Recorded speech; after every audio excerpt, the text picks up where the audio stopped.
Lesson 7-3, Special Exponential Functions. The constant e has certain properties that make it convenient base for exponential functions. You've already learned pi, 3.14. E is also an irrational number like pi. That number is found by taking 1 plus n, 1 divided by n to the n power. And that approaches as n approaches positive infinity. E is roughly 2.72. So you think of E as Euler's number. So you do have base E on your calculator. So if I grab my calculator here, I can show you where base E is. That's right here. Pi is here, base E is here. So if you hit second, the division sign, and hit enter, there's your Euler's number, 2.72. Graphs of exponential functions with base E display the same general characteristics of other exponential functions. F of x approaches an asymptote at y equals 0 as x approaches negative infinity. And f of x approaches positive infinity as x approaches positive infinity. The y-intercept is also at 1. So whether you're using base E or another base, they will still look very similar.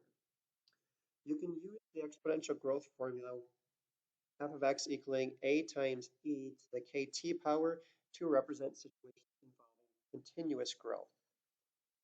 If the formula a is the initial value, t is the time in years, and k is the constant representing the rate of continuous growth.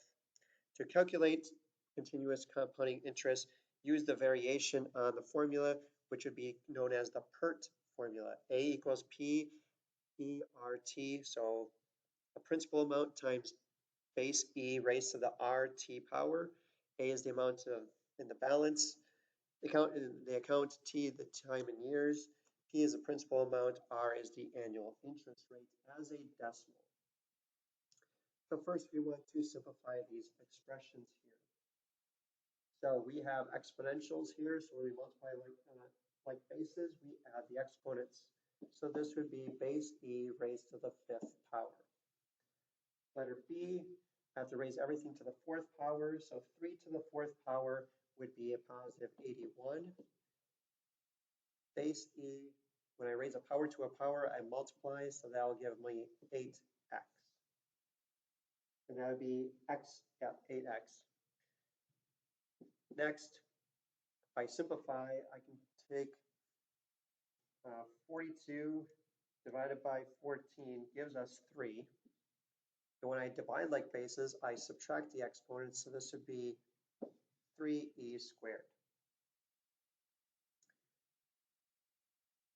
More, multiply these, multiply like bases, you add the exponents. So this would be base e, 3 plus a negative 4 is negative 1, plus 8 is positive 7.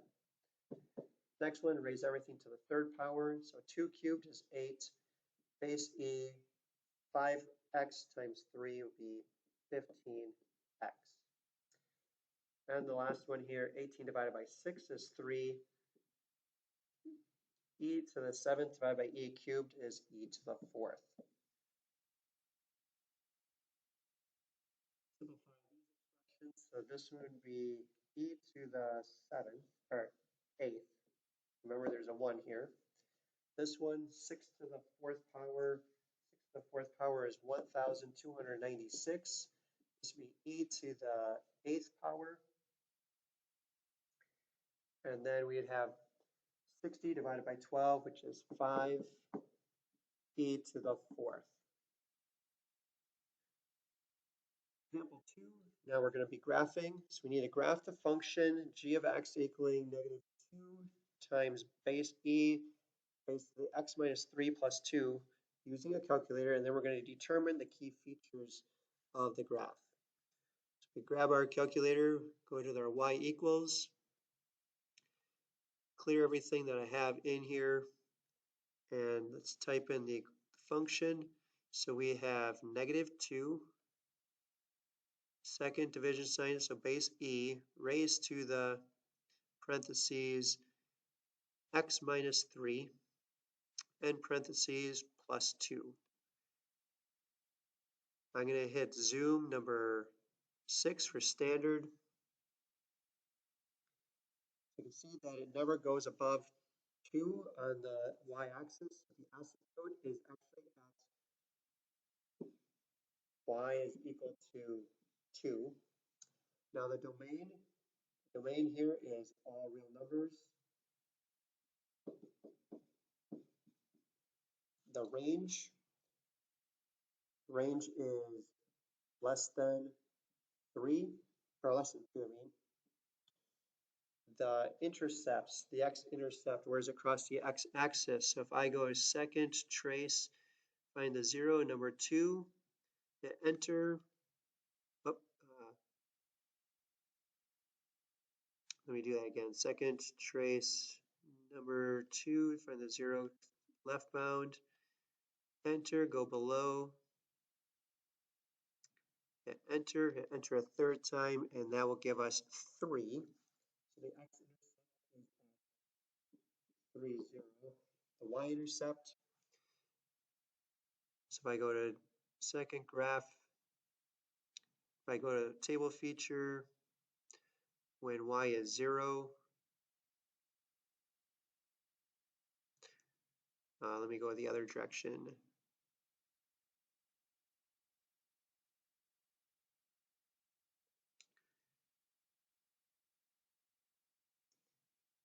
So that's going to be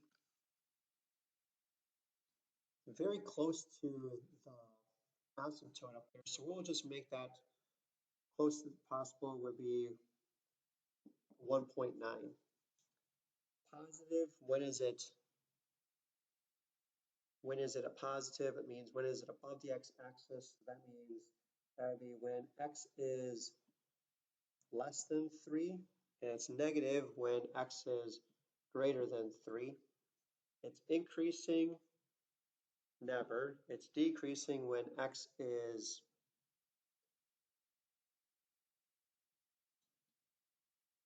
all real numbers, so it's always decreasing. So let's put that down. So we could say all real. End behavior as x approaches, go back here, when x approaches negative infinity, g of x approaches 2. And then as x approaches positive infinity, y approaches negative infinity. And we already have our asymptotes written down. Next part, let's graph this function. The calculator and enter key features. So our y equals, we got 1 divided by 3, and e raised to the x power, and then we have minus 4. We'll delete everything else, hit graph. So it looks like 1, 2, 3, so negative 4 is the asymptote, so y equals negative 4. Domain, all real. The range is everything above negative 4, so greater than negative 4. The x-intercept is across the x-axis. Second, trace 0, number 2. So the y-intercept is negative 3.6. So let's do here, enter, above, enter, hit enter a third time, and we get 2 points. We'll do 2.5. So about 2.5. And the y-intercept was a negative 3.7. Positive, when is it above? So when x is greater than 2.5. Negative, when it's less than 2.5. Increasing, it's always.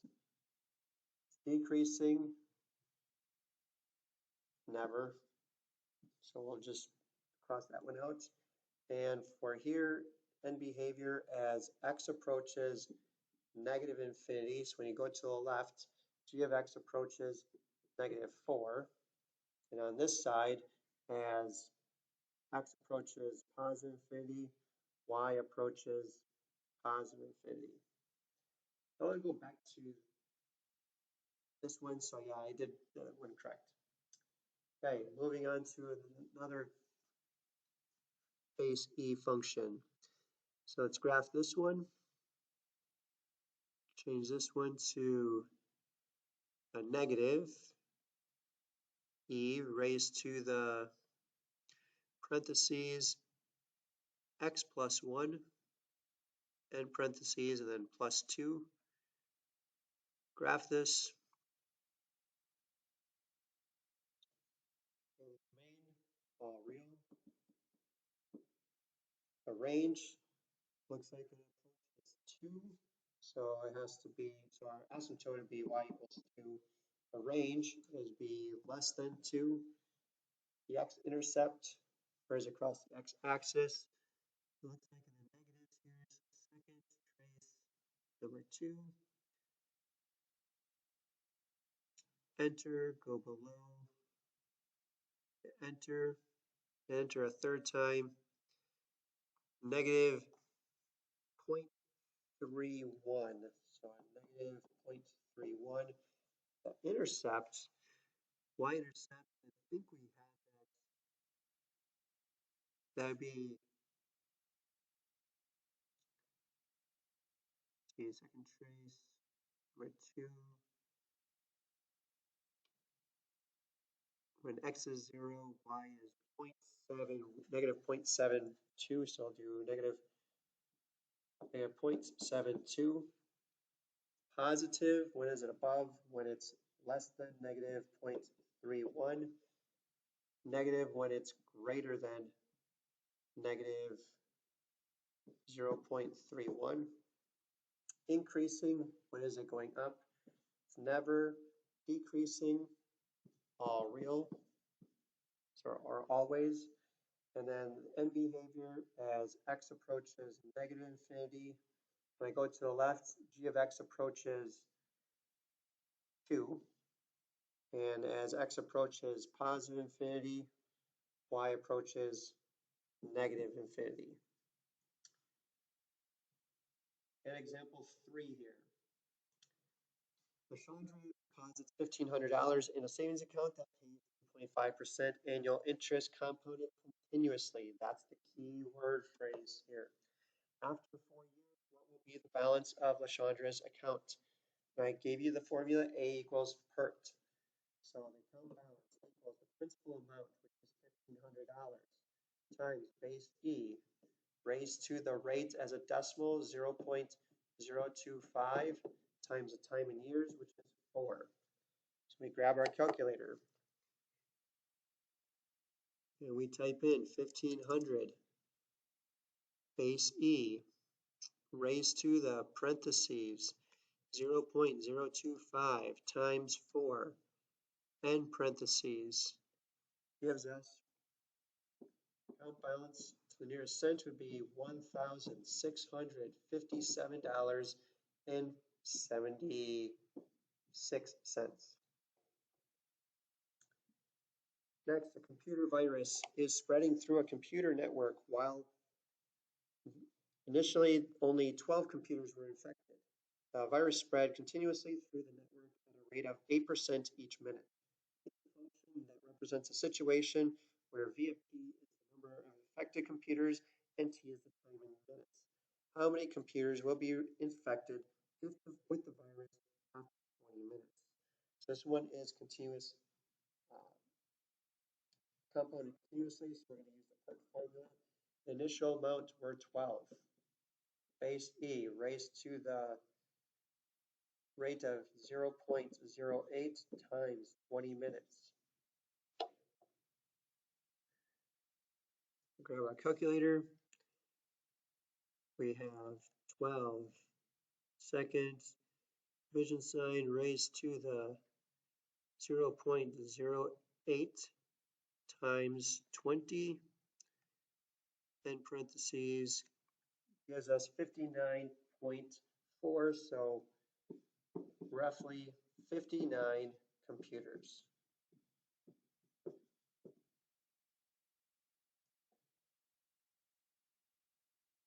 Another Alejandro invests $4,500 in a startup company. His investment has been growing continuously at an annual rate of 12.5%. Write the function that represents a situation, and then we're going to evaluate that. So this would be A equals the principal amount, which is $4,500, times base E raised to the 0.125 t power. Now for t, we're going to put 5 and 12. So we'll grab our calculators and we'll do 4,500 base E raised to the 0.125 times 5. And that will give us, so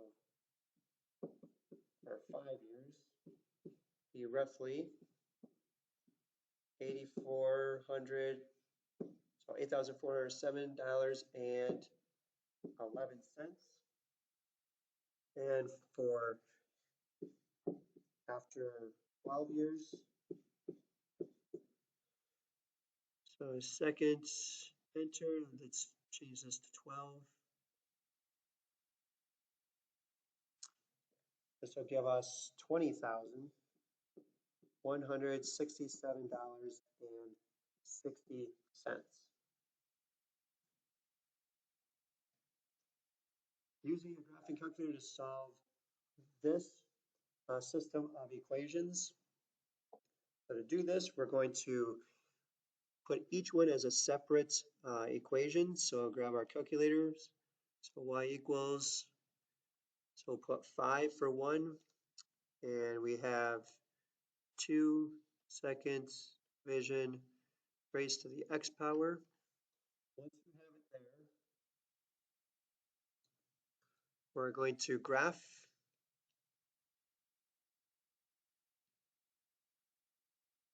and find out where they meet. So second, trace, intersect number 5, hit enter 3 times, and we get 0.92. So x is roughly 0.92. Or if you want to do 3 decimal places, 0.916. Either one, either to the 100th or to the 100th or the 1000th place. Next, use the graphing calculator to solve this one using the system of equations. So we grab our calculator again. So we have y equals, this would be a -3. The other one is e to the x plus 2, end parentheses, then -5. Graph this one. Second, trace the intersection, so number 5, hit enter 3 times. And we get -1.307. This time I rounded to the nearest 1000th place. If you did to the nearest 100th, it would be -1.31. And our last equation, use a graphing calculator to solve this one. Here it says to the nearest 100th, so 2 decimal places. Go our y equals, so this is -6. This would be 1.5, or -1.5. So -1.5 e raised to the x minus 3. Hit graph.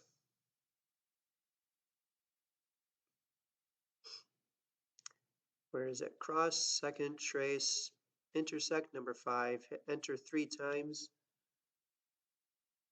And we get 4.39.